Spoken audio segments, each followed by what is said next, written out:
Thanks for clicking on the webcast. I'm Laura Queso. Here's the latest from WENY TV News and the Star-Gazette.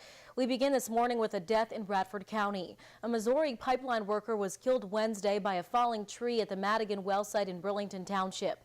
The Bradford County coroner says 42-year-old Kenneth Donovan Elliott was using a chainsaw to clear the way for a natural gas line when a tree came down and knocked him to the ground. The coroner says Elliott died from head injuries and his death has been ruled accidental. The father of three worked for the Midway oil field out of Texas. Shifting gears, the capital project for the Addison Central School District will be moving forward this morning. According to district leaders, the public approved the project with 378 yes votes, only 246 no's. It's a $23 million project that will add a new wing to the high school to accommodate all of the middle school students, complete with its own gym. A new track and soccer field will also be in the works. Tuscarora Elementary School will also see its share of health and safety improvements. Addison superintendent says it won't cost taxpayers a dime.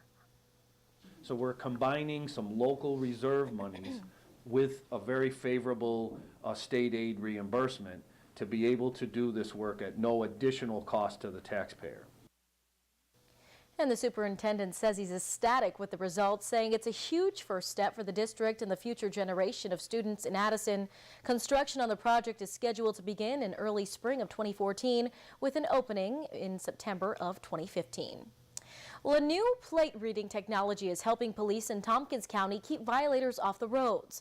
A report by the Department of Motor Vehicles shows there's been a steady decline in uninsured or unlicensed drivers on the road over the past 5 years. Our media partner, the Star-Gazette, reports cameras that scan license plates are a major factor. They're mounted on the rear of a cruiser and they scan hundreds of license plates a minute.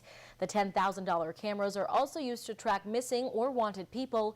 The village of Dryden and the city of Ithaca purchased one each 4 years ago through a grant from the state. And New York senators are both lobbying for dairy farmers on Capitol Hill this morning.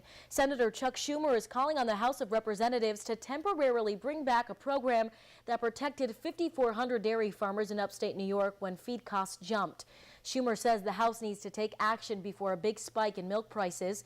Senator Kirsten Gillibrand is urging Agriculture Committee leaders to keep dairy pricing reforms in any final Farm Bill agreement with the House. The Farm Bill could be part of a deal to avert the so-called fiscal cliff because the legislation would save money. And now here's meteorologist John Hickey with your forecast for the day. John. All right, thanks, Laura. Today's forecast is looking great. Tomorrow's, too, with a warming trend in play, but we'll be looking at some messy weather potentially arriving by next week. And in fact, that's basically all of your weather headlines. Today, hello, sunshine. Lots of it out there, just a few passing clouds, and that goes for tomorrow, too. Starts to get messy this weekend, though. Saturday's looking okay, but by Saturday night, starting to see a mix of rain and snow potentially pushing into the Twin Tiers. And then there could be an even bigger storm on the horizon as we look ahead towards next week. Some of our weather model guidance starting to suggest that again and again, starting to get some consistency with that. Tonight, though, we got the Gemini meteor shower. It peaks tonight between about 12 and 6 in the morning. 2 a.m. is considered the general peak of this meteor shower. Could see as many as 50 to 100 per hour. Don't forget, they're kind of sporadic, so you're going to want to spend a little time outdoors, not only to get your eyes adjusted, but just to see some good spurts. And again, if you wake up and get outside between about 1 and 3, you'll have a really good chance. But bundle up. Temperatures tonight around viewing time will be in the 20s into the upper teens as well. So it certainly looks like a cold evening, that's for sure. For today, though, it's looking like a nice day. We have the cold start out there, plenty of frost and some chilly temperatures, too, in the upper teens and lower 20s. By this afternoon, though, it's warming up pretty nicely. We'll see highs on your Thursday into the mid-40s come the afternoon. Tonight, again, we take the nosedive in temperatures, clear sky, calm winds. Give you cold temperatures, and no exception to the rule tonight. So after the cold start tomorrow, though, plenty of sunshine out there. We'll be warming it up very nicely into the upper 40s for your day tomorrow. Tomorrow, likely the warmest day that we'll have all week, and in fact, it's the warmest day in the 7-day forecast, because beyond that, well, we have a nice day on Saturday, but lingering back to the west is your next weather maker that heads our way for Saturday night. You can see on your interactive Sky Tracker 7-day forecast, we start to see some messy weather. First, with an initial batch coming through Saturday night and Sunday, and then potentially a larger storm system coming through sometime on Tuesday or Wednesday.